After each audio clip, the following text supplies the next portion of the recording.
Olizana eo amin'izay tontolo politika izay hatrany isika mandeha hatrany ny resaka ankehitriny mikasika indrindra ny fanavaozana ireo mpikambana eo anivon'ny gouvernemanta. Maro ny antony mahatonga izany araka izao fandadidina manaraka izao. Mandeha tokoa ny anivon'ny tontolo politika ny resaka fanamboarana ny gouvernemanta. Betsaka ny antony mahatonga izay tokony hisy ny fanamboarana eo anivon'ny gouvernemanta izay raha tsy teny afa tsy ny fanendrena ministra vaovao amin'ny angovo ny ministra teo aloha izay nidosy ny fahafatesana raha teo. Manoloana kosa ny fampiarana ny paikady Pampandrosoana sy ireo viana tia ny filohan'ny repoblika hoentina dia mitaky ny fanamboarana ny gouvernemanta zany. Raha ho anty parlementaire voafito tao an-tsalovy ity dia tokony hovany ireo ministra izay tsy nahazombokatra. Za tsy manao hoe tsy voafehin'le ministra le départementaire ndraiketany fa tsy mandeha mihisatra zay mahalala an'izany. Raha ato nanao hoe anaovana vote secret hoe izy amin'ireo ministra ireo tsy mahavoa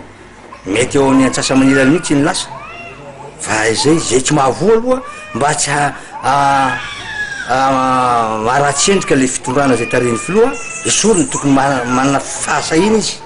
tsy haiko aloha kajikajy politika ao anatiny fa zay mahita misy tsy mandeha. Zay mahatonga anay hoe ny resaka fandriampahalemana gonfleo ny vola ao mba hialany amin'ny le resaka corruption sy ny namany mba hisiany résultat koa na mba miakatra kely fa zay zany le fipetan'le izy zay zany mila ezaka de mila ezaka be maro de maro mila ezaka be tokony orienten'ny président zany amin'ny resaka fampandrosoana purement développement zany ny resaka gouvernement fa kajikajy politique ao mbola tsy tokony hipetraka marina fa mpanao politique ny filoha fa logike an-javatra koa ny fanaovana kajikajy politique fa ny lahara-pahamena zao am'izao roa taona sisa io dia ny tokony accélérena le vitesse amin'ny makany tena filany vahoaka amin'ny base ohatra eo amin'ny resaka fandriampahalemana zay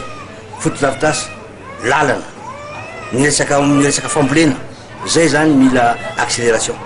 ka aoka zay mba manana compétence no atao io ane automatiquement zay apetraky président io manaraka azy mety mikravatemanga izy na tsy mikravatemanga fa io manaraka azy automatiquement satria miaro an'le toerana izy fa zay kosa mahita hoe zay tsy mandeha zay mahita zay hitako hoe mba eno ihany le ternel solombavam-baoaka Marina fifahanany eo ny fahavonona ny ara-iasa ao amin'ny fampandrosoana ny parlemanta. Izany kosa nefa tsy manakana azy ireo ny anara-maso akaiky ny gouvernemanta raha toa ka misy ny tsirary ny ataondreo tompona andraikitra mivoana amin'ny tanjo ny fampandrosoana.